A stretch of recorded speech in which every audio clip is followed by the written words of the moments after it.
Vamos a empezar. Bienvenidos a todos, bienvenidos a Catedral Online. Vamos a continuar entonces con los 39 artículos. Recién me preguntaban hasta qué tiempo considerábamos, y por lo menos mitad de noviembre, pero la idea es, obviamente, ver todos los 39. Y bueno, y vamos viendo, ¿no? Porque no nos queremos apurar, queremos ver bien cada artículo, decir lo que también el espíritu nos inspire a decir, así que no tenemos un apuro, ¿no? Si hay que hacer una más, se hace, dos más se hacen, no tengan cuidado con eso. Así que bueno, estamos como siempre con el obispo Greg Venables, con el obispo Brian Williams, reverendo Mario y mi persona. Así que, sin más dilaciones, voy a invitar al obispo Greg a que comience la charla. Gracias, reverendo Marce. Bienvenidos a todos. Una vez más, les agradezco el interés, la paciencia, la perseverancia. Estamos viviendo momentos complicados, pero es bueno también aprovechar estos tiempos difíciles para realmente aprender juntos. Les invito a un momento de oración para empezar este momento juntos en la presencia de nuestro Dios y Padre Celestial. Oremos. Gracias, Padre, por la posibilidad de reunirnos en tu presencia. Y gracias que tú estás, por tu Espíritu Santo, con cada uno de nosotros. Pedimos tu protección sobre este encuentro, sobre la tecnología y sobre nosotros, tus hijos. Y pedimos que podamos no solamente aprender, sino madurar y conocerte mejor, para así servirte como tú mereces. Que se haga tu voluntad, Padre, y gracias en el nombre de Jesús. Amén. Amén. Como dijo Marcelo, tenemos el privilegio una vez más de contar con la presencia de mis colegas. El obispo Brian, te invito a saludarnos, Brian. Gracias, Greg. ¿Cómo les va? Un gusto poder estar con ustedes compartiendo este ciclo. Gracias. El reverendo Mario Ágreda, de Santísima Trinidad en Lomas de Zamora. Mario, te invito a unas palabras. Bueno, muchas gracias a todos. Buenas tardes. Lindo compartir el tiempo con ustedes. Gracias por acompañarnos. Y Marce ya nos ha saludado, pero si tenés algo para añadir, ahora te toca a ti. No, como siempre es un privilegio estar con ustedes y llevar adelante estas enseñanzas. Así que, muy bueno. Gracias. Gracias, Marcelo. Estamos considerando los 39 artículos que se encuentran en el libro de oración común. Alguien preguntó, lo mencionó Marcelo, ¿hasta cuándo? Bueno, si yo les digo, cuando me tocó a mí hace muchos años, en mis estudios, los 39 artículos, me dieron el lunes 2 libros para estudiar antes del miércoles. El primer libro tenía 600 páginas y el segundo libro 800 páginas. Y tuve que leer ambos sobre 39 artículos antes de entrar en la primera sesión con el tutor.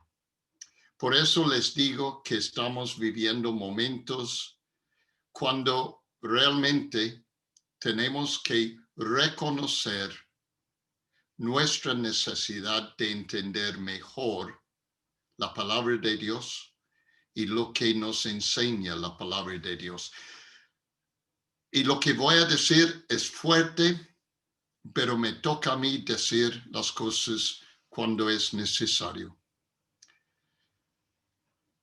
Últimamente, es mi convicción que nosotros los cristianos hemos intentado de adaptar la fe cristiana a la cultura para hacerlo más atractiva, más accesible. y no hay nada de malo en encontrar la forma, el vocabulario para presentar el Evangelio en una manera que la gente puede entender. Pero hay una diferencia entre usar vocabulario adecuado y palabras que no van a ofender y cambiar la esencia del mensaje. Hemos estudiado juntos los primeros artículos, 1 al 5, que nos ha ayudado a entender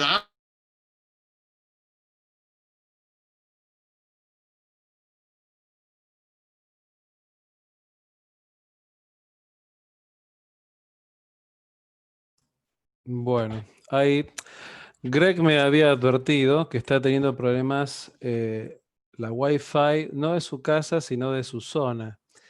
Así que si en estos segundos no vuelve, yo invitaría a Brian directamente que empiece con su tema, porque en orden de temas viene primero Brian, después Mario y último yo. Así que si Greg no puede conectarse nuevamente, pasamos al obispo Brian. Ahí perdimos la conexión, Marcelo.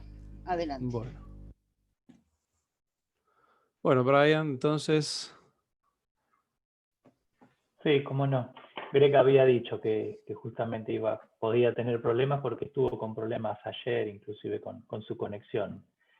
Sabemos cómo es esto. Bien, entonces para meternos de lleno en los artículos que vamos a considerar hoy, yo voy a arrancar con este artículo que es el número 9, se llama del pecado original o de nacimiento. Hay una canción del grupo australiano In Excess que se llama Pecado Original, Original Sin, y seguramente todos hemos escuchado en algún otro momento la mención del pecado original. El tema es, ¿qué es el pecado original? ¿De qué se trata? ¿Existe? ¿No existe? Bien, vamos a leer, o yo les quiero leer, compartir qué es lo que dice el artículo 9 de los 39 artículos, y dice lo siguiente. El pecado original no consiste, como vanamente propalan los pelagianos fue un grupo de cristianos o una secta que de un momento de la historia, pero en realidad no tenían una sola idea, eran muchas ideas difusas, cada persona de ese grupo es un gran grupo que se mete un conglomerado donde se meten muchas ideas, pero básicamente negaba el pecado y disminuía la gracia, para no meternos en aguas complicadas. Y dice entonces, el pecado original no consiste, como vanamente propalaban los pelagianos, en la imitación de Adán, sino que es la falta y corrupción en la naturaleza de todo hombre que es engendrado naturalmente de la estirpe de Adán. Por esto el hombre dista muchísimo de la rectitud original, y es por su misma naturaleza inclinado al mal, y remarco esta palabra. De manera que la carne codicia siempre contra el espíritu, y, por lo tanto, el pecado original en toda persona nacida en este mundo merece la ira y la condenación de Dios. Palabras bien fuertes, pero porque el pecado es fuerte. Esta infección de la naturaleza permanece aún en los que son regenerados, por lo cual la conscupiscencia de la carne, llamada en griego phronema sarkos, que unos interpretan como sabiduría, otros sensualidad, pero en este contexto vamos a decir que es el afecto o el deseo de la carne, está sujeta a la ley de Dios. Y aunque no hay condenación alguna para los que creen y son bautizados, aún así el apóstol confiesa que la concupiscencia y la lujuria tienen en sí misma naturaleza de pecado. Si tuviéramos que resumir el tema del pecado, diríamos la inclinación al mal. Así como una planta, cuando uno la pone, por ejemplo, yo tengo una planta al lado de la ventana, naturalmente, si ustedes vieran esa planta, está completamente torcida hacia la ventana. ¿Por qué? Porque busca la luz. De la misma manera, la naturaleza del ser humano, en vez de ir hacia la luz, va hacia la oscuridad. Su inclinación natural es hacia el pecado, hacia el egoísmo, el vivir una vida apartados de Dios. Por eso remarco esta palabra inclinada al mal. Quizás han escuchado acerca del dogma,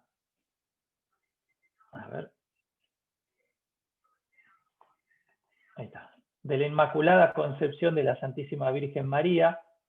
Vamos llegando al 8 de diciembre, que es feriado acá en Argentina. Y este dogma, que es de la Iglesia Católica Apostólica Romana, fue promulgado por el Papa Pío IX en 1854, justamente el 8 de diciembre. Y lo que dice ese dogma es que Dios preservó a María desde el momento de su concepción de toda mancha, por eso inmaculada, la mácula, la mancha, o efecto del pecado original, que había de transmitirse a todos los hombres por ser descendientes de Adán y Eva, en atención a que iba a ser la madre de Jesús, quien también es Dios. Entonces, en la doctrina católica apostólica romana, y esto lo quiero señalar porque es diferente a la anglicana, consideran que María nació sin mancha, sin este llamado pecado original. Desde la concepción católica apostólica romana, el pecado original, que ahora vamos a profundizar más qué es, se transmite a través de las relaciones sexuales. Entonces, fue preservada María, sin mancha. Entonces ya empezamos a entender un poquito qué es lo del pecado original, es como una mancha, algo que va pasando de una persona a otra. Este es uno de los tantos dogmas que hay acerca de la Virgen María. Nosotros como anglicanos no consideramos a María preservada del pecado original o inmaculada. El pecado original, San Agustín lo desarrolla muy fuertemente a partir de la lectura del Salmo 51 en el versículo 5, donde dice: yo sé, el salmista dice, yo sé que soy malo de nacimiento, pecador me concibió mi madre. Cuando San Agustín de Hipona lee este versículo del Salmo, él empieza a ver o vislumbra que entonces todos los seres humanos somos pecadores desde antes de nacer, y que venimos con el pecado de Adán, el pecado original. Como que hemos sido copartícipes en el pecado de Adán. Es como nosotros somos simiente de Adán, o sea, estábamos en potencia en Adán, y hemos recibido entonces las consecuencias de ese pecado de Adán. Es decir, en Génesis 3, cuando come el fruto prohibido en desobediencia a Dios, niega, y toda la historia que ya conocemos desde la escuelita dominical.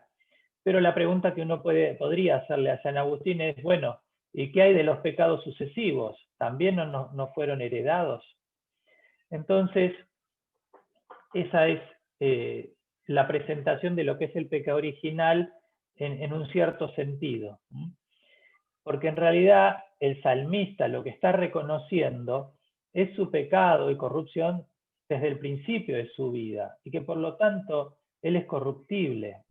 Él es como poéticamente diciendo, desde el primer instante fui pecador. Por más de que uno mira a un bebé y uno dice un bebé puede ser pecado, puede cometer pecado, ¿qué pecado puede cometer? Más allá de despertar a los padres a las 3 de la mañana llorando. Y vamos a meternos entonces en el pecado original en nuestra iglesia propiamente dicha, en la iglesia anglicana. Entendemos la condición de pecado de todas las personas, de cualquier edad, de cualquier lugar en el mundo donde estén, de cualquier momento de la historia. Todos tenemos nuestra condición de ser pecadores. Además, esta doctrina cristiana, este entendimiento cristiano, se extrae de las cartas de Pablo, y ahí les puse Romanos y Corintios, que sugieren que la humanidad participa por naturaleza en la caída de Adán, que les contaba de Génesis 3, Pero Pablo también contrapone el otro, ¿no?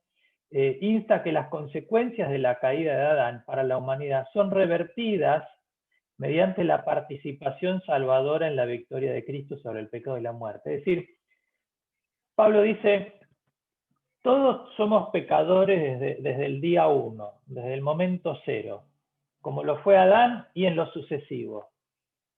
Pero además, gracias a Jesús, participamos del perdón, de ser regenerados. Y esto para Pablo es más importante todavía, porque no alcanza con decir, bueno, somos pecadores, hacemos las cosas mal, somos egoístas, sino por sobre todo, la gracia de Dios lo cubre todo. Lo más importante para Pablo es la gracia de Dios, y lo tiene que ser para nosotros como cristianos. El pecado original, entonces, podemos entenderlo más como el egocentrismo innato, ¿sí? El egoísmo innato de la humanidad. El querer mirarnos a nosotros mismos en vez de mirar a Dios. El confiar en nuestras posibilidades, en quienes somos, en lo que tenemos, más que confiar en Dios. Es la gracia de Dios es lo que nos rescata y nos salva. El pecado original se centra en yo puedo, yo hago, independientemente de Dios. Volviendo a la historia de Adán y Eva, ellos desobedecieron a Dios y quisieron hacer las cosas a su manera y no como Dios mandaba. Y pensaron que eran más inteligentes que Dios y que les iba a salir mejor las cosas. Hoy en día seguimos pensando de la misma manera. Entonces, al mirar el pecado original tenemos que considerar decir, la verdad que no es así.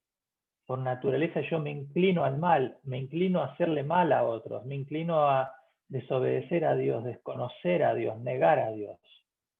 Y nos tiene que llevar a ponernos de rodillas y rendirnos delante de Dios y decir, necesito tu gracia, que ya vamos a estar desarrollando esto en unos momentos. Una consecuencia de esta condición es la debilidad humana, reconocer que somos débiles y la fabilidad en relación con el pecado. Otra consecuencia es la influencia de la pecaminosidad humana en nuestra historia. Basta con mirar la historia, basta con mirar el diario de hoy, el de ayer y el de mañana, y en el entorno al que estamos sujetos desde que nacemos. Todas estas influencias sirven para restringir la libertad real de las elecciones morales, requiriendo que miremos a Dios en busca de esperanza y salvación. Es decir, no vamos a solucionar las cosas por nosotros mismos. Necesitamos de Dios para solucionar las cosas. Por nosotros mismos no podemos. Nosotros pecamos porque somos pecadores. No es que somos pecadores porque pecamos. Pecamos porque ya somos pecadores, como dice el salmista, desde el principio de todo. Desde antes que naciera uno podría decir, yo ya era pecador, ya estaba el germen de mirarme a mí mismo, del egoísmo y de la negación de Dios. Podemos decir que somos pecadores de fábrica, ya venimos así. Entonces entendemos el pecado original como aquello que no es que se transmite por las relaciones sexuales en sí, sino que es aquello que nos une al resto de la humanidad, que es mirar a nosotros mismos, vivir una vida de egoísmo. Y con esto doy la palabra para seguir adelante con el resto de los artículos. Gracias, Brian. Y te pido a vos, a Marcelo, a Mario, si yo vuelvo a desaparecer porque hay un problema aquí con internet, sigan adelante sin pausa. Espero que todos estén captando la importancia de lo que estamos considerando. Y si es cierto que en ese momento, cuando se escribieron esos artículos, fue contra errores en cuanto a lo que es el pecado, hoy día más que nunca necesitamos recordar esas doctrinas. Y sabe que, como dije antes de desaparecer, ahora lo digo, hoy día muchos en la iglesia, para adaptar la fe cristiana a la cultura, sin decir nada, han cambiado las doctrinas. ¿Y qué dicen? Bueno, en vez de decir lo que Brian acaba de compartir, dicen lo siguiente, y esta es no la voz de los que no son creyentes, sino la voz de muchos que se presentan como líderes en la iglesia. ¿Qué dicen? Y hablo de mucha experiencia y yo lo he escuchado personalmente y leído en los libros. Hoy día, el doctrina de lo que estamos considerando es el hombre hecho en la imagen de Dios es básicamente bueno. La maldad es el resultado de pobrecitos que han sido tratados mal como niños o que tienen desequilibrio en sus neurones y requieren pastillas, ayuda, paciencia, pero básicamente somos buenos.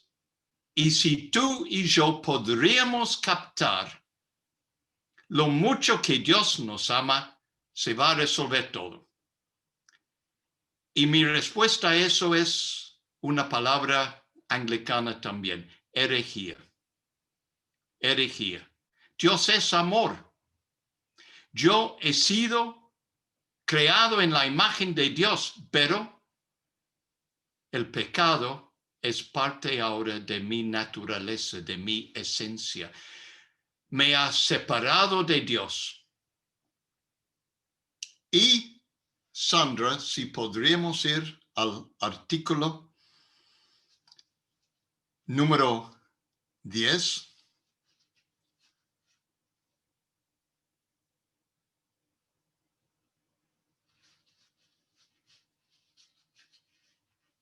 Gracias por recordarnos, Dios. Y ahí estamos. Ahí la expresión no es de lo más mejor del libre albedrío. Realmente debe llamarse de la gracia de Dios. Pero dice lo siguiente. La condición del hombre y la mujer, obviamente, después de la caída de Adán, es tal que ni puede convertirse ni prepararse con su fuerza natural y buenas obras a la fe e invocación de Dios. Por lo tanto, no tenemos poder para hacer buenas obras gratas, aceptables a Dios, sin que la gracia de Dios por Cristo nos prevenga, para que tengamos buena voluntad y obre con nosotros cuando tenemos esa buena voluntad. Gracias, Sandra. ¿Qué nos dice ese artículo? Escúchenme muy bien. Que no solamente no puedes hacer nada para reparar este problema, nada, ni puedes decidir hacerlo. Y enseguida, dentro de un minuto, vamos a seguir con el próximo artículo, pero quiero seguir con lo que estamos considerando. Si es cierto que la iglesia hoy día en muchos lugares y con muchos ministerios está enseñando herejía. Lo que ha pasado es sencillamente que han dejado de tomar en serio la palabra de Dios y con eso han fallado a captar la expresión bíblica que Dios es santo. ¿Se acuerdan cuando Moisés tuvo ese encuentro con Dios en el desierto? Un hombre grande ya, 80 años cuidando ovejas. Y Dios se revela a él en la zarza que está en llamas. ¿Y se acuerdan ustedes lo que dijo Dios, Yahvé, Jehová, a él?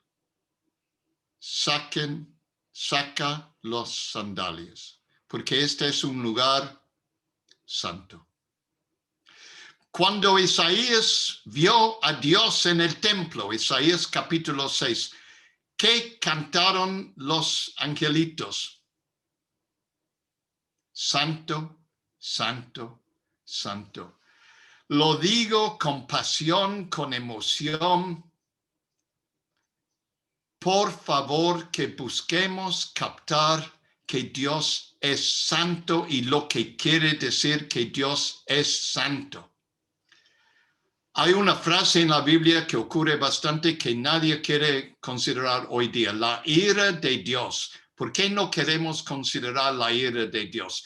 Porque lo asociamos con esa frase que yo enseñé hace unas semanas que tiene que ver con antropomorfismos.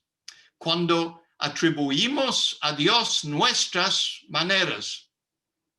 Entonces, cuando hablamos de ira, hablamos de enojo cuando yo me enojo. Perdón. Y golpeamos la mesa. Y si somos en una cultura que permite armas, matamos a alguien.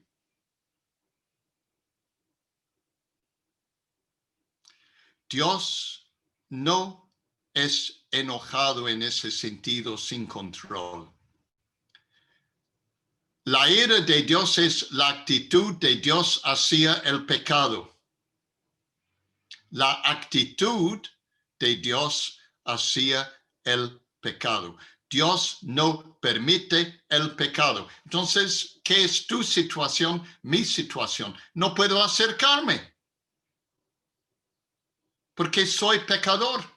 Peco, como dijo Brown, porque soy pecador. Soy pecador porque peco, como he dicho más que una vez en estos encuentros. Bob Dylan lo cantaba. Cada pecado no puedo escoger, corre en mis venas.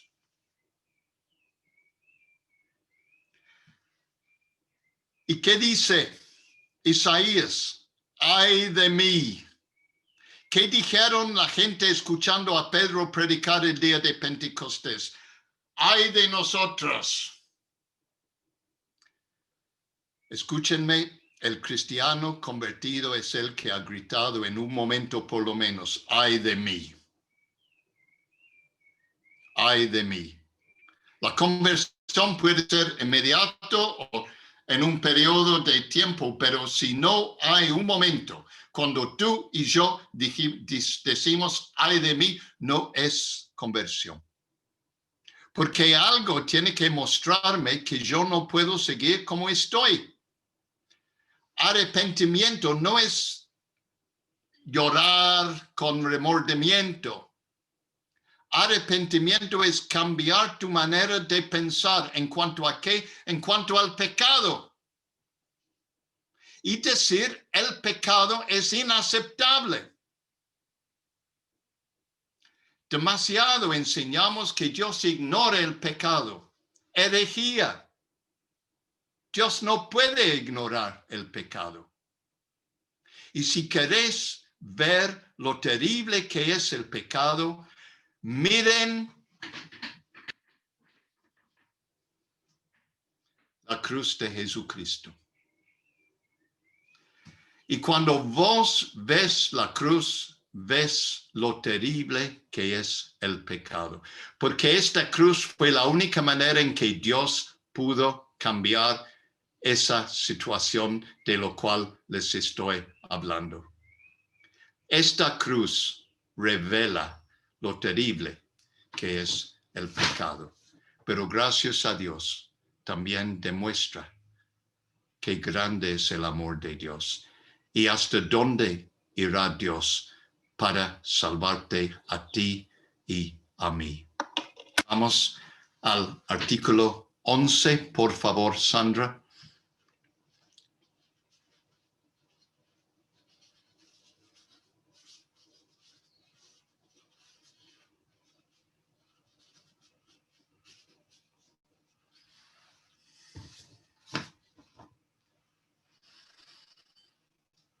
La justificación del hombre. Ahora quiero explicar esa frase, esa palabra, justificación. El cristiano no es solamente perdonado, ha sido justificado. Dentro de poco voy a abrir un poco esa palabra, pero primero vamos a leer lo que dice el artículo. Somos reputados justos delante de Dios solamente por el mérito de nuestro Señor y Salvador Jesucristo, por la fe, y no por nuestras obras o merecimientos, por lo cual que nosotros somos justificados por la fe solamente, es doctrina muy saludable y muy llena de consuelo, como más ampliamente se expresa en la homilía de la justificación. Gracias, Sandra. Ahí van a encontrar en el libro de oración común esas homilías que eran reflexiones, sermones, preparados para exponer estos temas. Justificación. Justificación es la actitud de Dios hacia ti si tú has nacido de nuevo. Justificación es que Dios te trata no como un pecador perdonado, sino como alguien que nunca pecó. Lo repito, justificación es cuando Dios mira al cristiano, le trata, su actitud hacia él o ella es como si nunca has pecado. No es que Dios olvida tu pecado, Dios es omnisciente, Él sabe lo miserable que soy, lo miserable que sos, pero te trata como si vos sos su hijo Jesús. Eso es justificación. Pero para ser justificado, tenés que arrepentirte. Y para arrepentirte, tenés que querer cambiar. Y no puedes, según el artículo anterior, porque no hay nada en ti. Por eso la Biblia dice, muchos son llamados, pocos escogidos. ¿Qué marca el escogido? El escogido es el que Dios ha dado un nuevo nacimiento. Es la voluntad de Dios. Seguramente vos, como yo, puedes escuchar lo que decía Brian, escuchar lo que digo yo y decir, bueno, yo no sé si estoy de acuerdo. Bueno, discútalo con tu Creador. El cristiano ha sido escogido por un Dios justo. Porque si no hay regeneración, no hay conciencia de pecado. No hay nada en ti que va a decir, estoy arrepentido. Ahora, el orden básicamente es, pero este es técnico, porque no todo pasa en orden así, pasa como un todo. Regeneración, el Espíritu Santo te da nueva vida. Tú arrepientas, Dios te perdona y te justifica y te llena con el Espíritu Santo. Ahora, como hemos hablado anteriormente, eso podría ser un proceso, puede ser así y puede ser todo mezclado. No vamos a morir por intentar de decir eso, porque Dios no vive en tiempo. Nosotros vivimos en una línea de tiempo. Dios está en la eternidad. Entonces no me vas a decir, bueno, ¿qué vino primero? Todo es parte de lo que estamos aprendiendo. Pero sin regeneración no hay arrepentimiento. Sin un cambio de actitud no hay reconciliación con Dios y justificación. ¿Quién era uno de los, perdóname la palabra, pero aprendí mucho de mi castellano de ustedes, un capo de los judíos? Nicodemo. ¿Qué fue la fe? Fe en Dios. ¿Qué fue su entendimiento? Brillante.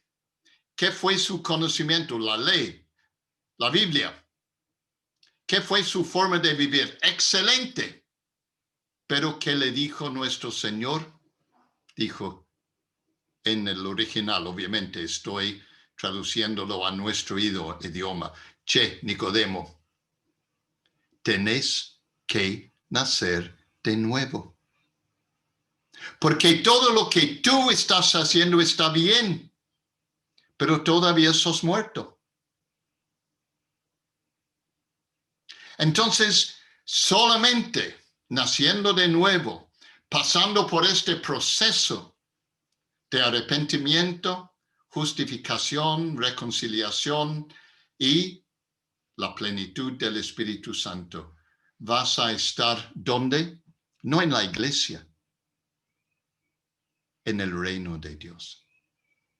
En el reino de Dios, porque es donde el cristiano vive.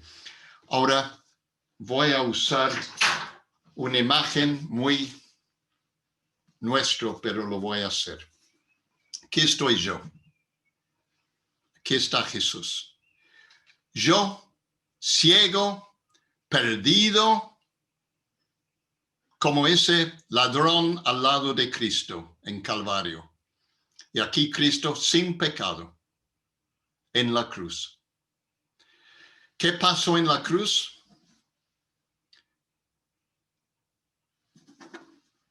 Jesús tomó mi pecado y lo puso sobre sí mismo. ¿Dónde está mi pecado? ¿Dónde está ese pecado original de lo cual nos ayudaba a entender Brian? Sobre Cristo. Cristo está sin pecado, pero ahora está llevando no solamente mi culpa, mi pecado. ¿Dónde estoy yo? Sin pecado.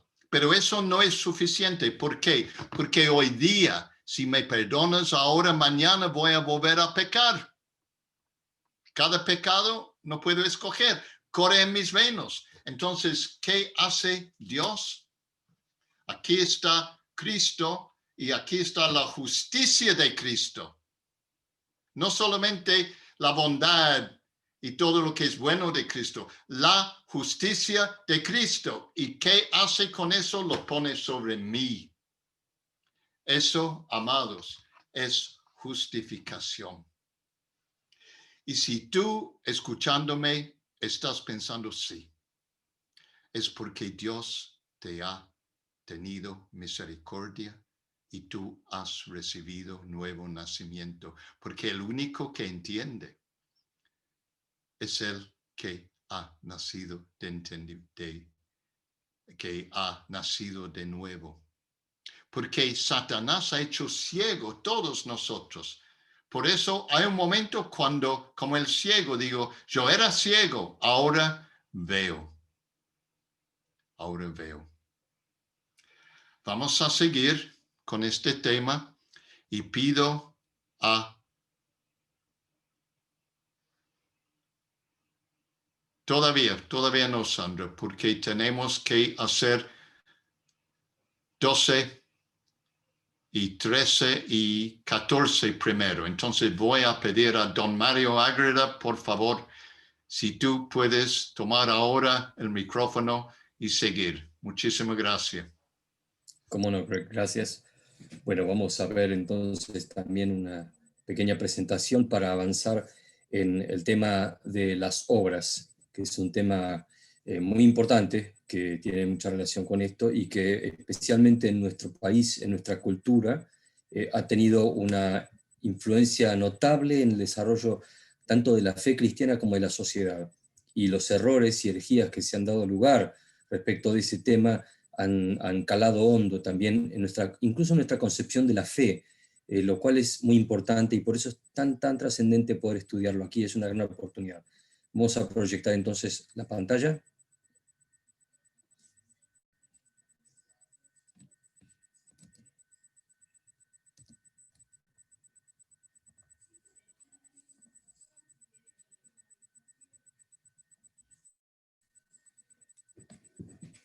Artículo 12 al 14 entonces.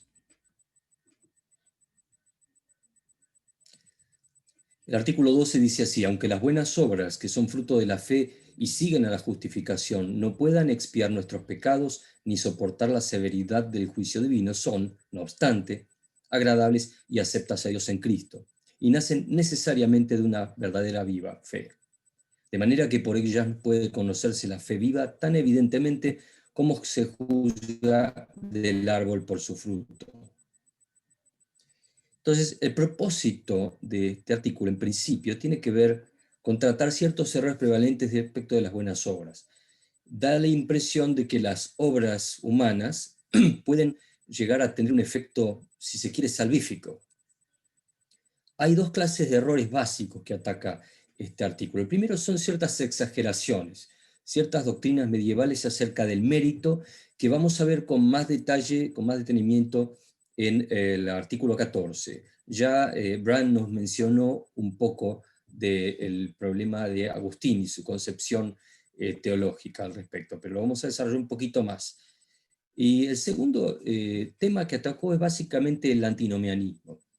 Esto básicamente tiene que ver, vamos a hacerlo rápido, con el tema de la norma. Justamente antinomia tiene que ver con estar en contra de las normas. Y los anabaptistas son grupos reformados que comenzaron a partir del siglo XII y XIII en la iglesia a tener cierto énfasis, de ahí derivan las iglesias de origen anabaptista.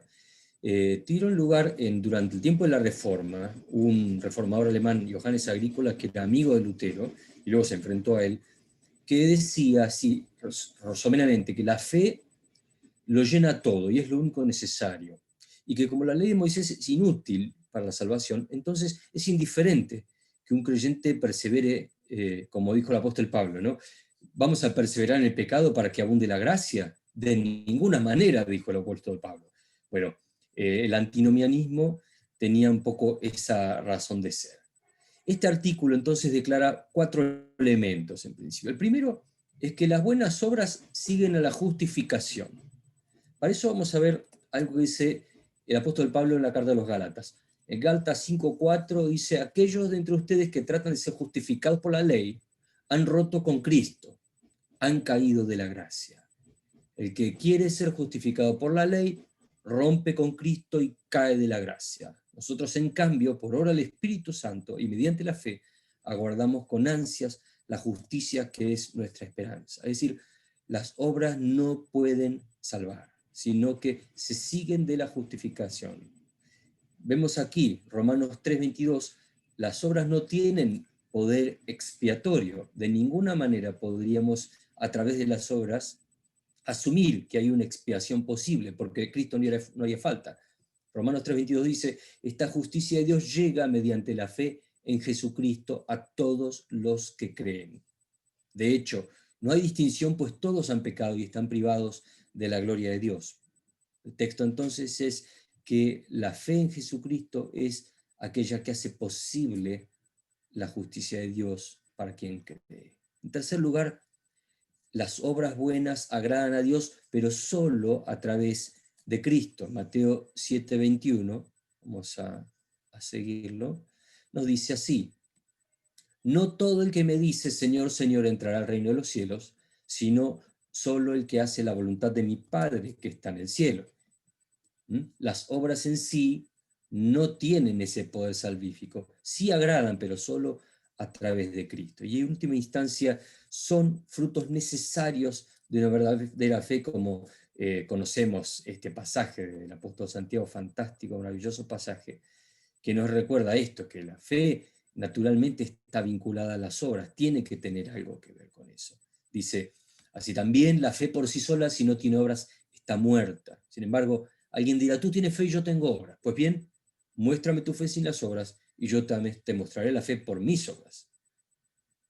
Así que, evidentemente, tienen un rol las obras, pero tienen que estar ancladas a una fe verdadera y viva. Las obras demostrarían, en un sentido, la veracidad de mi fe. Vamos al artículo 13, que está directamente encadenado con este. Dice: las obras hechas antes de la gracia de Cristo y de la inspiración de su Espíritu no son agradables a Dios, porque no nacen de la fe en Jesucristo, ni hacen a los hombres dignos de recibir la gracia, ni, en lenguaje escolástico, merecen la gracia de la congruencia. Antes bien, porque no son hechas como Dios ha querido y mandado que se hagan, no dudamos que tengan naturaleza de pecado. Aquí entonces da por tierra definitivamente con cualquier obra que haya sido hecha antes de este proceso de santificación, del cual vamos a hablar después. El propósito un poco de este artículo es poner un énfasis en la impotencia del hombre respecto de hacer el bien.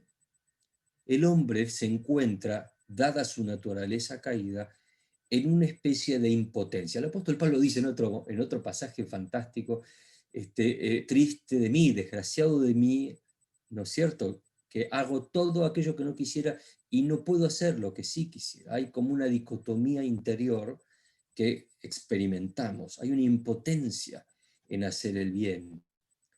El pelagianismo revivió ciertos errores de los anabaptistas.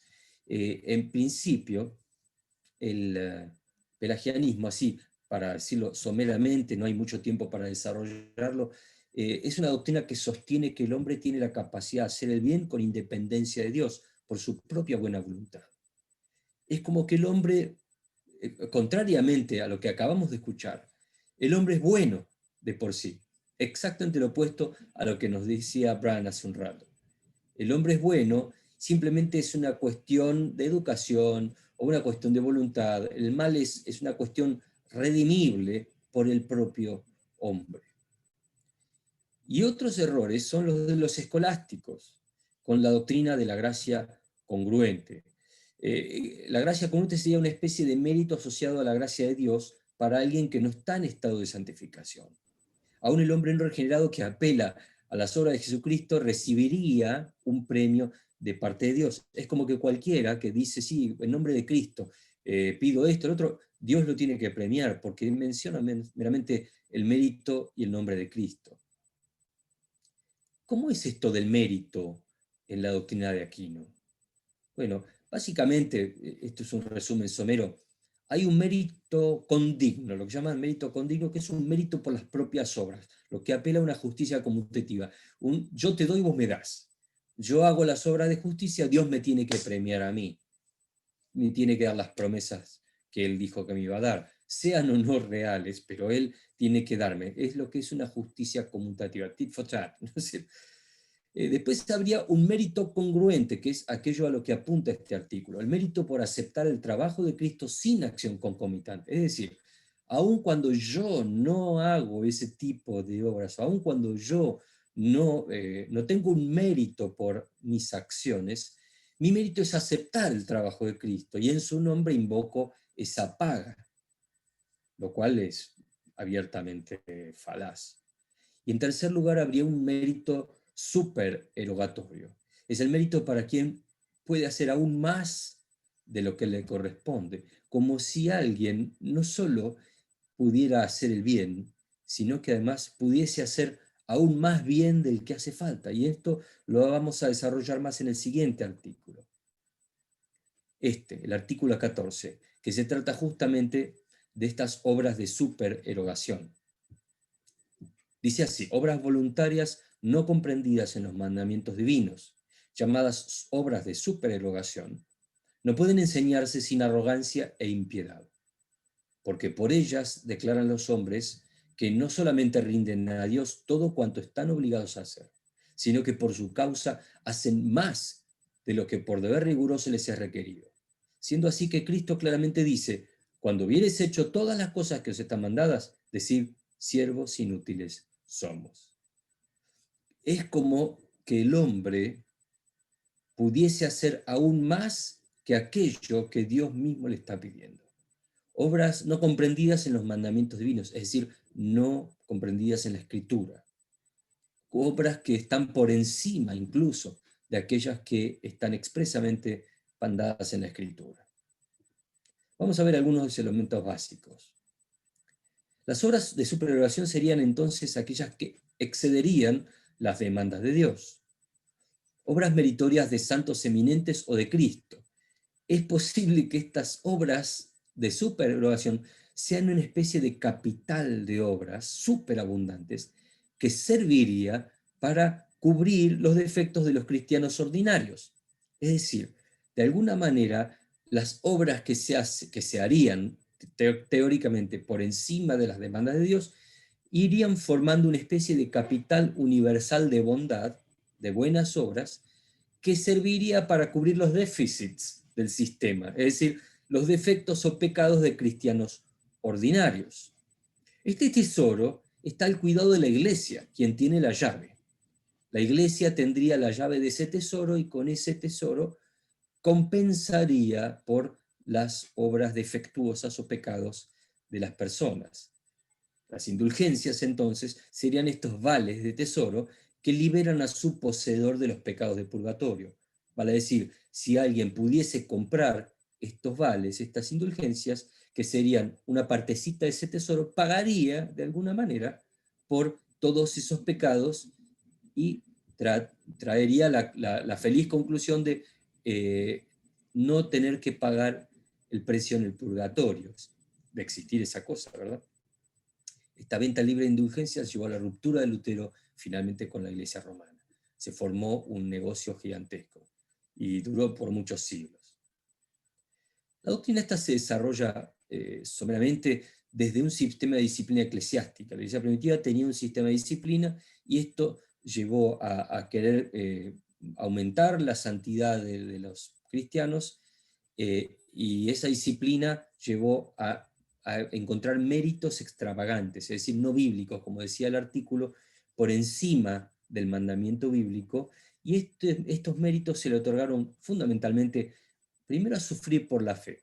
Cualquier persona que sufriese algún daño personal o alguna vindicación de algún tipo, y la sufriese y no reaccionase por tal cosa, entonces estaría acumulando mérito. Y también el vivir en estado de celibato, que tiene mucha relación con aquello que dijimos hace unas reuniones atrás, que dijo el obispo Greg respecto del celibato sacerdotal y demás. Existirían estas obras de supererogación a través de estas disciplinas, pero ninguna de ellas, tristemente para ellos, está como testimonio bíblico. Acá tenemos entonces, vamos a analizar una base doctrinal para refutar claramente esto. En primera instancia, todo hombre es pecador. Nadie puede salir de esta norma. Todos somos pecadores, como dice aquí este pasaje. Vamos a verlo juntos. Santiago nos recuerda, todos fallamos mucho. Si alguien nunca falla en lo que dice, es una persona perfecta, capaz también de controlar todo su cuerpo. Y eso, después les invito a leer la carta, el libro de Santiago, específicamente este capítulo y el capítulo 2, nos ilustran perfectamente este tema. Nadie puede no fallar. Todos hemos pecado. La obediencia es una deuda del hombre para con Dios. No es que el hombre merece algo, simplemente merecemos nada más la muerte. Nosotros tenemos el deber con Dios de obedecerle. Dice el Señor Jesús en Lucas 17, supongamos que uno de ustedes tiene un siervo que ha estado arando el campo o cuidando las ovejas. Cuando el siervo regresa del campo, ¿acaso le dice, ven enseguida a sentarte a la mesa? ¿No se le diría más bien, prepárame la comida y cámbiate de ropa para atenderme mientras yo ceno y después tú podrás cenar? ¿Acaso se le darían las gracias al siervo por haber hecho lo que se le mandó hacer? Nosotros somos siervos de Dios, no somos pares con Dios. El hombre no es par con Dios. El ser humano es criatura, no es creador. No puede ponerse a la par. Por lo tanto, es imposible pensar la mera posibilidad de un hombre justo enfrente de Dios. Nada de lo que hagamos alcanza la perfección moral de Dios. Por eso el siguiente versículo dice, así también ustedes, cuando hayan hecho todo lo que se les ha mandado, deben decir, somos siervos inútiles, no hemos hecho más que cumplir con nuestro deber. Como termina este artículo.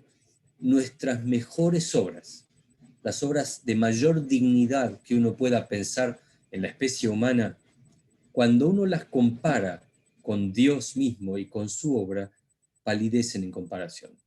De ninguna manera podrían acercarse a su perfección, ni física ni moral, dado que nosotros carecemos de esa perfección. Asimismo, no solo se trata de la consecución física, sino también de la consecución moral, es decir, de aquello que se planteó en el principio, aún antes de comenzar la obra. La condición de consecución de la obra tiene que ver primero con la concepción, pero también con la forma, con el carácter de la misma. Y ahí es donde muchas veces fallamos. No tenemos ese carácter que nos permita alcanzar esa estatura moral.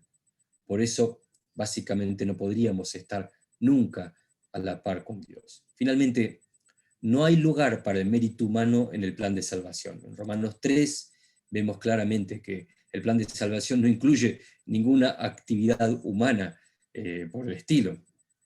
Dice el apóstol Pablo, pero ahora, sin la mediación de la ley, se ha manifestado la justicia de Dios, de la que dan testimonio la ley y los profetas. Esta justicia de Dios llega mediante la fe en Jesucristo a todos los que creen. De hecho, no hay distinción, pues todos han pecado y están privados de la gloria de Dios, pero por su gracia son justificados gratuitamente mediante la redención que Cristo Jesús efectuó. La justicia solo llega de parte de Jesucristo y a través de la fe.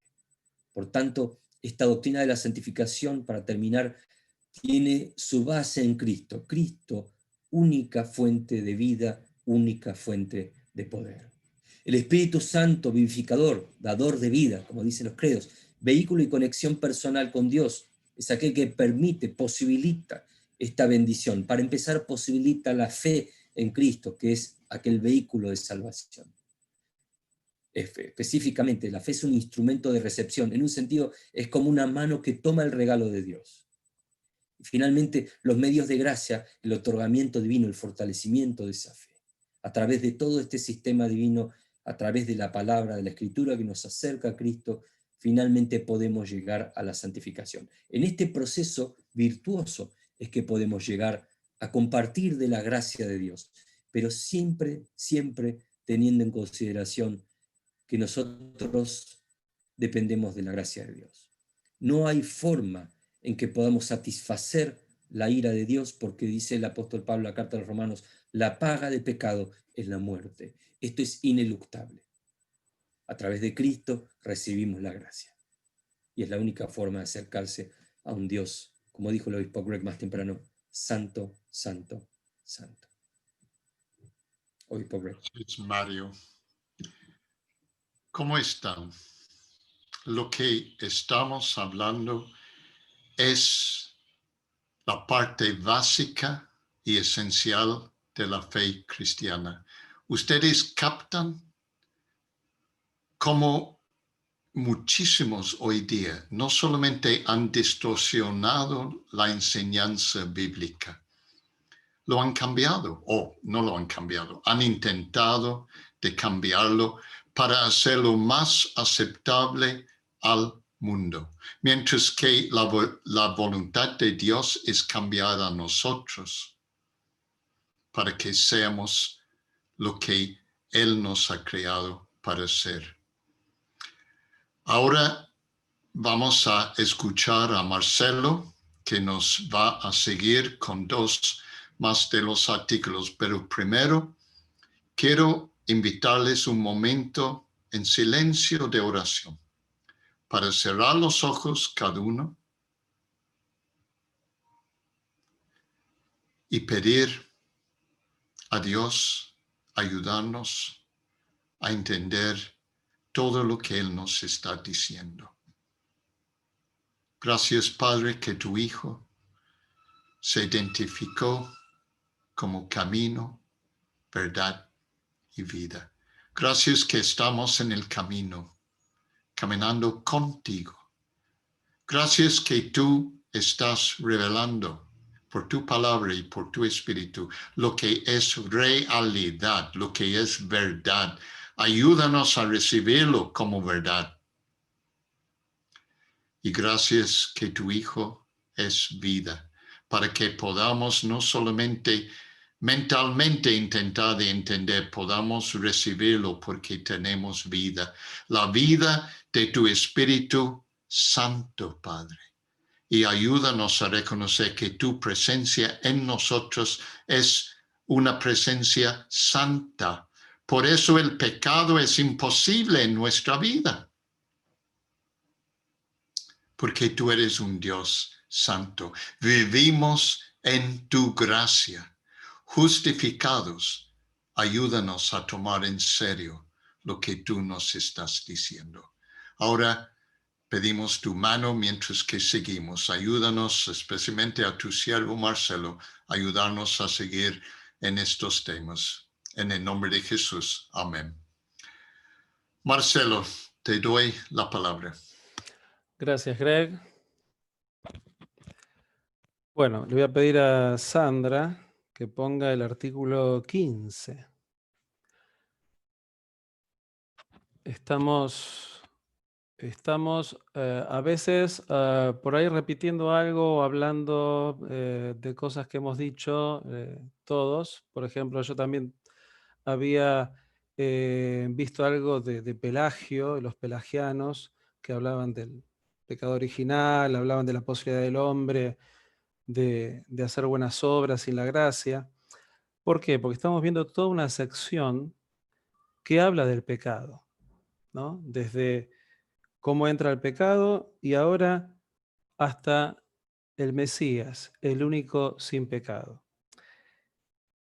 ¿Y por qué esto de poner a Cristo, el único sin pecado? Bueno, porque Cristo se hizo igual a nosotros en todo, pero sin pecado. ¿Para qué? Para ser tentado en todo. Y ahora vamos a ver algunas cuestiones que tienen que ver con el sumo sacerdocio. En este artículo nos dice: Cristo, en la realidad de nuestra naturaleza, fue hecho semejante a nosotros en todas las cosas. Es decir, tiene naturaleza humana, excepto en el pecado, del cual fue enteramente exento, tanto en su carne como en su espíritu. Vino para ser el Cordero sin mancha, que por el sacrificio de sí mismo, una vez hecho, quitase los pecados del mundo. Y no hubo pecado en él, como dice San Juan. Pero nosotros, los demás hombres, aunque bautizados y nacidos de nuevo en Cristo, con todo eso ofendemos en muchas cosas. Y si decimos que no tenemos pecado, nos engañamos a nosotros mismos y la verdad no está en nosotros. Así que quiero empezar por San Juan, por primera de San Juan. Le voy a pedir a Sandra la otra filmina. La primera carta de San Juan.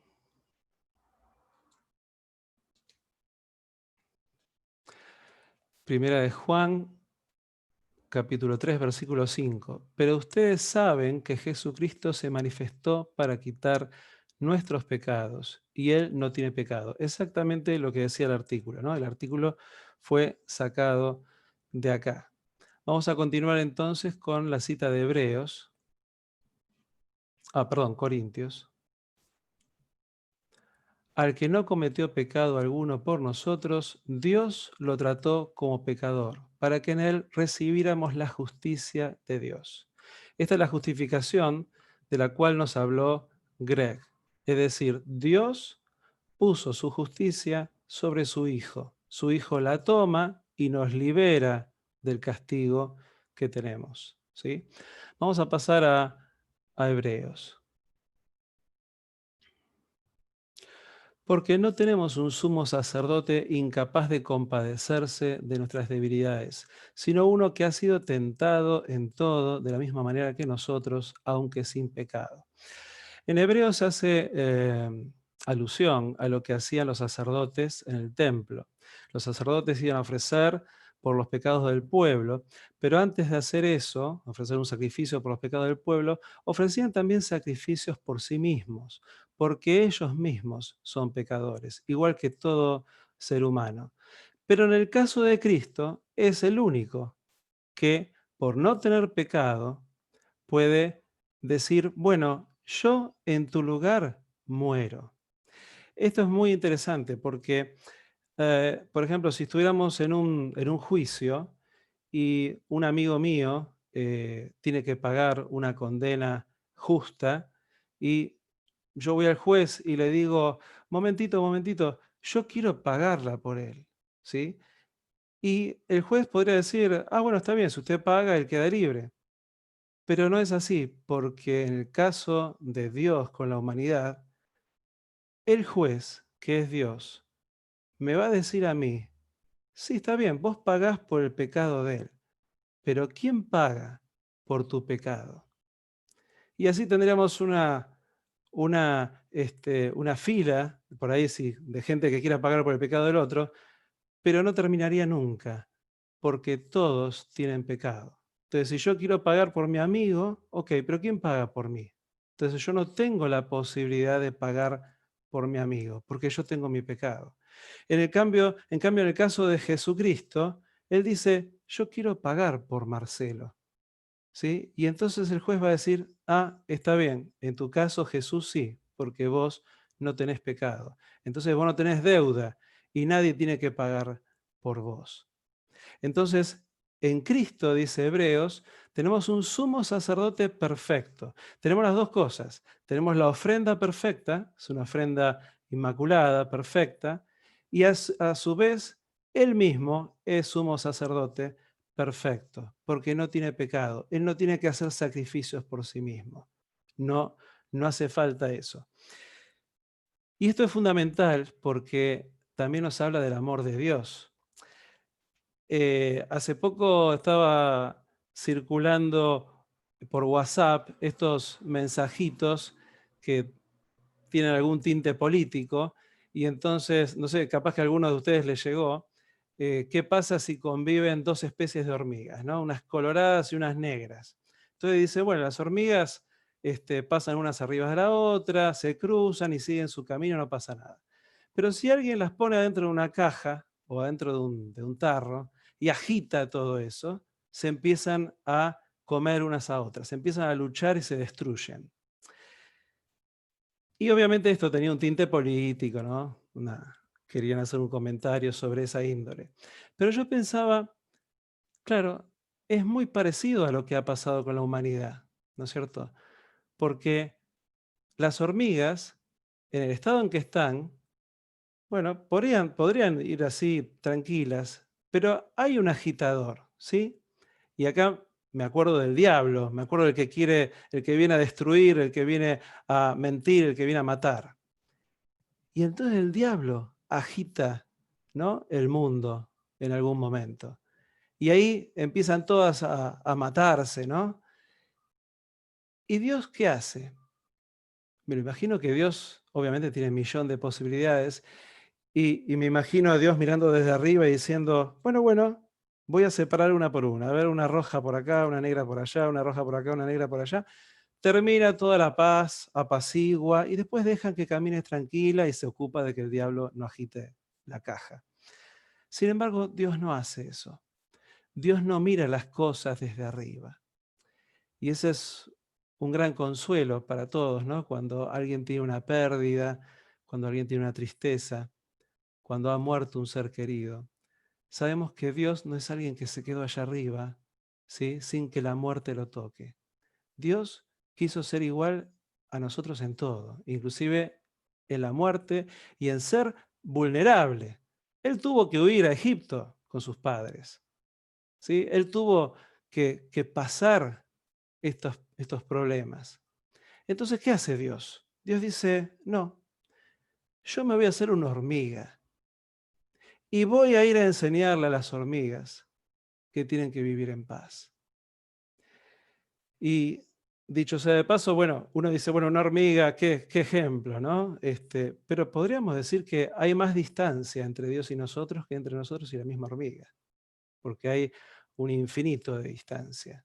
Sin embargo, Dios atraviesa ese infinito, ¿sí?, y viene a ser como uno de nosotros. Todo igual, pero sin pecado.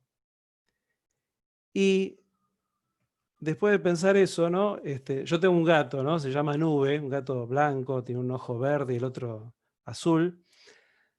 Y acá todos lo queremos muchísimo. ¿no? Y entonces lo agarramos, le damos besos, que esto, que lo otro.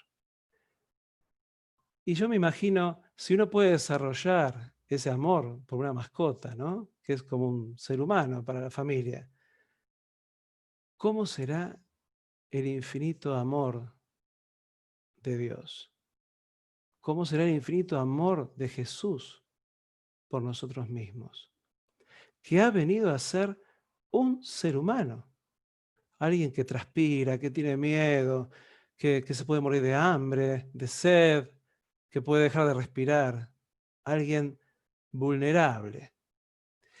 Y Él hace eso para ser un sacerdote perfecto.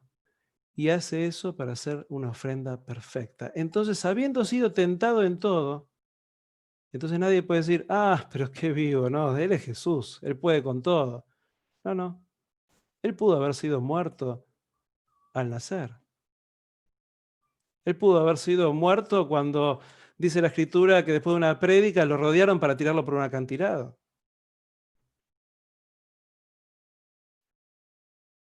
Y sin embargo, Él vino a ser vulnerable, como vos, como yo, como cualquiera de nosotros.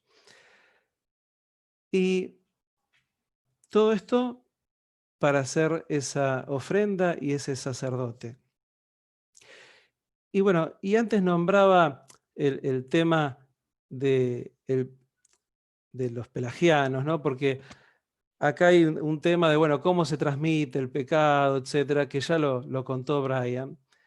Pero quiero hacer un recuerdo de lo que enseñó Brian, ¿no? Él habló de la enseñanza sobre la Virgen María de la Iglesia romana. Y la verdad se ha construido un montón sobre esto, ¿no? Inclusive algunos quieren llegar a que es corredentora, ¿no? Con Cristo. Sin embargo, la Escritura dice en Romanos 3:20, no sé si la tenés por ahí, Sandra. Romanos 3:20.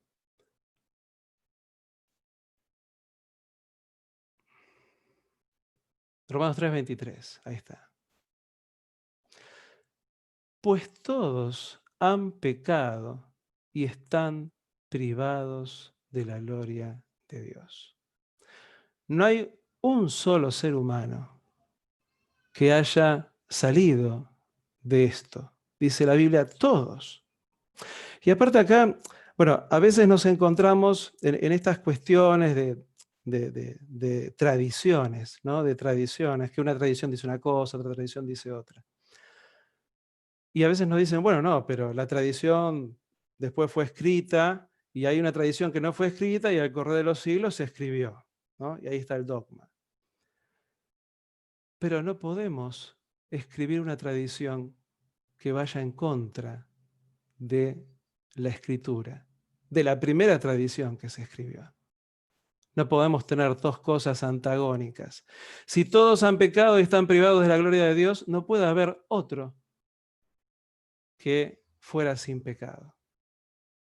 Y eso es lo que nos aclara este artículo de la fe de la Iglesia Anglicana, de Cristo el único sin pecado. Pues todos han pecado y están privados de la gloria de Dios. Quiero ir una filmina para atrás porque vi que pasó algo ahí de Hebreos que no dije. En los días de su vida mortal, Jesús ofreció oraciones y súplicas con fuerte clamor y lágrimas. Súplicas con clamor, o sea, gritos y lágrimas, al que podía salvarlo de la muerte, su Padre. Y fue escuchado por su reverente sumisión. Aunque era hijo, con mayúscula, mediante el sufrimiento aprendió a obedecer. Y consumada su perfección llegó a ser autor de salvación eterna para todos los que le obedecen. Y Dios lo nombró sumo sacerdote según el orden de Melquisedec. Jesús, haciéndose hombre, como era en todo igual a nosotros, ser humano, también aprendió esto. Siendo Dios, dejó la divinidad de lado, como dice Filipenses, y se hizo un ser humano. Y como ser humano aprendió. Y aprendió a obedecer.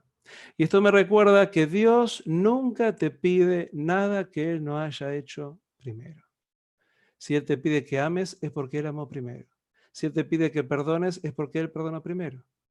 Y si Él te pide que lleves una santidad, es porque Él fue con clamor y lágrimas y mediante sufrimiento aprendió a obedecer. Así que nunca te pide nada de lo que Él no haya pasado. Dicho esto, ahora sí quiero ir al segundo, el segundo artículo del cual tengo que hablar, que es del pecado después del bautismo. Artículo 16 de los 39, del pecado después del bautismo. No todo pecado mortal voluntariamente cometido después del bautismo es pecado contra el Espíritu Santo e irremisible. Por lo cual, los caídos en pecado después del bautismo no deben negarse la gracia del arrepentimiento. Después de haber recibido el Espíritu Santo, nos podemos apartar de la gracia recibida, y caer en pecado. Y por la gracia de Dios, de nuevo levantarnos y enmendar nuestras vidas. Y por lo tanto debe condenarse a los que dicen que ya no pueden volver a pecar mientras vivan, o niegan el poder ser perdonados a los que verdaderamente se arrepienten. Mientras que preparaba este artículo, estaba buscando un par de libros que una vez me dieron en una iglesia, que creo que era por la zona de Mataderos, y venía de afuera, no era de acá, una iglesia nueva, que justamente decía esto, ¿no? Bueno, vos te arrepentiste, te bautizaste, ahora ya está, ¿no? Y bueno, este artículo está diciendo, no es así. Podés pecar de nuevo y bueno, pedís perdón y por la gracia Dios de nuevo te levanta y enmienda tu vida. Hay muchas cosas para decir sobre esto. Estoy acordándome ahora de las primeras confesiones públicas que marcan la historia de la iglesia.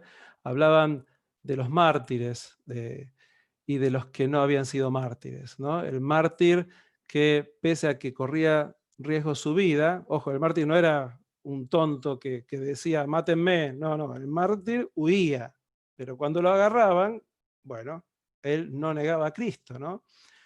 Pero había muchos que sí, que negaron a Cristo, y hasta me parece una injusticia no recordarlos, ¿no? Porque así como hubo muchos valientes que no negaron a Cristo y murieron por él, había otros pobres que no habían podido llevar adelante esta fortaleza. Y entonces, después de un tiempo, volvían cabizbajos a las iglesias y se les pedía que ellos confesaran a Cristo de nuevo. De ahí surge la confesión también, ¿no? De la confesión pública. Quiero ver ahora el Primera de San Juan 3:5 hasta el 9, o 3:6 al 9. A ver, Primera de Juan 1:8 al 10. Bueno, si afirmamos que no tenemos... A ver, sí, déjala. Si afirmamos que no tenemos pecado, nos engañamos a nosotros mismos y no tenemos la verdad. Si confesamos nuestros pecados, Dios, que es fiel y justo, nos los perdonará y nos limpiará de toda maldad. Ahí está lo que decía el artículo, ¿no? El artículo 16. Si confesamos nuestros pecados, Dios, que es fiel y justo, nos los perdonará y nos limpiará de toda maldad. Si afirmamos que no hemos pecado, lo hacemos pasar por mentiroso y su palabra no habita en nosotros. Bueno, acá está lo que dice el artículo, ¿verdad? Uno después del bautismo puede pecar y se tiene que arrepentir. Y Dios, que es fiel y justo, te perdona, ¿sí? Quiero ir a otro de 1 de Juan, creo que volvemos a 1 de Juan 3, ahí está, 6 al 10. Así que ven que estos artículos tienen mucho de Juan, como decía el artículo 15. Todo el que permanece en él no practica el pecado. Todo el que practica el pecado no lo ha visto ni lo ha conocido. Acá ya está hablando de otra cosa. O sea, dice, no podemos decir que no somos pecadores, porque estaríamos mintiendo y haciendo mentiroso a Dios. Vamos a pecar, y cada vez que pequemos tenemos que pedirle perdón, y como confesamos, Él, que es fiel, nos perdona, y otra vez nos vuelve a levantar. Pero acá nos dice, guarda, Ojo, ¿pueden pecar? Sí, claro que sí. Y van a ser perdonados, siempre. Pero ojo, porque dice, todo el que permanece en él, y esta palabra es fundamental, permanecer. Es una palabra que tiene que ver con lo espacial. Yo estoy en Cristo, no estoy adherido a una ideología, estoy en Cristo. Soy parte del cuerpo de Cristo y Cristo es mi cabeza. Uf, cuántas consecuencias. Todo el que permanece en él no practica el pecado. O sea, yo estoy en Cristo y entonces no practico el pecado. ¿Y cómo es esto? Todo el que practica el pecado no lo ha visto ni lo ha conocido. Es el mismo Juan que escribió el primer capítulo de su carta. Es el mismo Juan. Y en el primer capítulo dijo, si pecas y lo confesás, Dios te perdona. Pero llega al capítulo 3 y te dice, ojo, porque si permaneces en Dios, no practicás el pecado. Todo el que practica el pecado no lo ha visto ni lo ha conocido. Queridos hijos, que nadie los engañe. El que practica la justicia es justo, así como él es justo. El que practica el pecado es del diablo, porque el diablo ha estado pecando desde el principio. El Hijo de Dios fue enviado precisamente para destruir las obras del diablo. Ninguno que haya nacido de Dios, lo que decía Greg, el nuevo nacimiento, Nicodemo, nadie que haya nacido de Dios practica el pecado, porque la semilla de Dios permanece en él, permanece otra vez. Yo permanezco espacialmente en el cuerpo de Cristo, su cuerpo místico, pero también su semilla permanece en mí. No puede practicar el pecado porque ha nacido de Dios. Entonces acá tenemos que ver que hay cuestiones que si practicamos, las repetimos y decimos, bueno, no, pero esto lo puedo hacer. Soy cristiano, pero digo, pero si todos son corruptos en este país, y podría decir en el mundo, ¿cómo voy a pagar yo ese impuesto? No, no lo pago, porque todo el mundo hace así. Pero si todos traicionan a su cónyuge, ¿por qué yo no le iba a traicionar? ¿Qué soy, estúpido? Pero querido, entonces ¿vos sos cristiano o no? Porque si te entregaste a Cristo, pero seguís practicando la corrupción, el pecado, y te parece que eso es poco, y sabés que es pecado, porque hay una cita de San Pablo que dice, de buena fe, si vos pensás que algo no es pecado, no se te será tenido en cuenta. Pero esto sabés que es pecado. Traicionás al prójimo, no pagás un impuesto, y lo haces adrede, a propósito. Entonces no estás permaneciendo en el cuerpo de Cristo.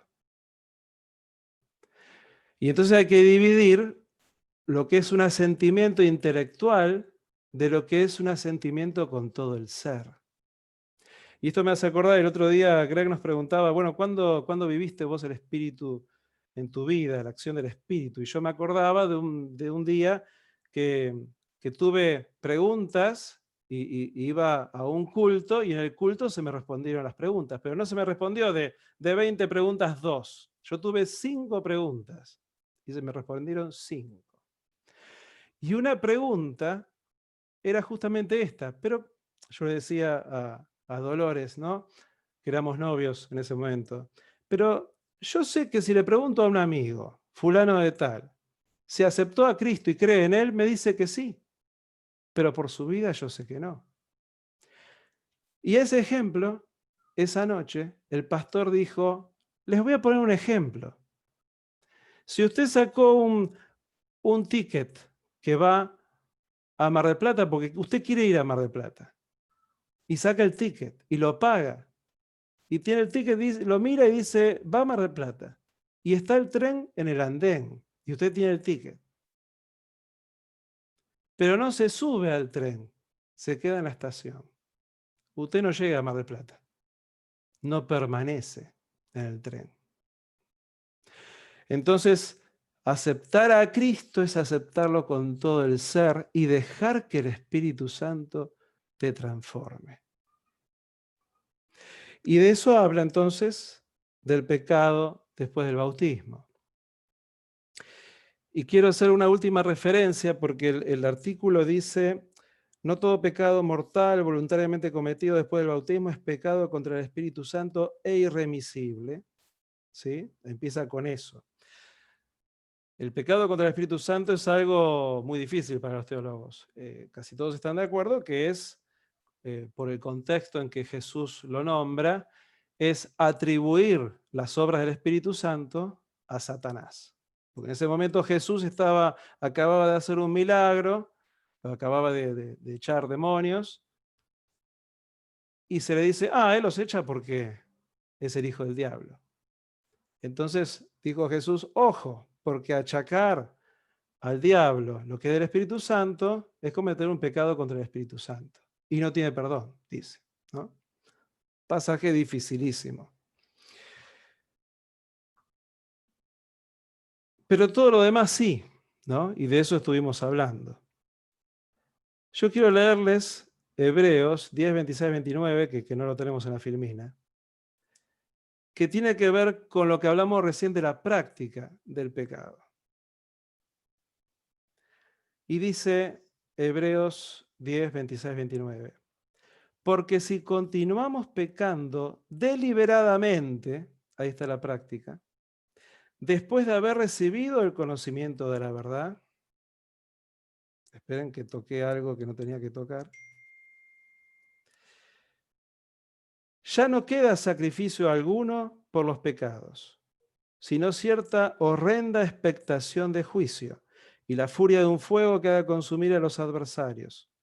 Cualquiera que viola la ley de Moisés muere sin misericordia por el testimonio de 2 o 3 testigos, etc.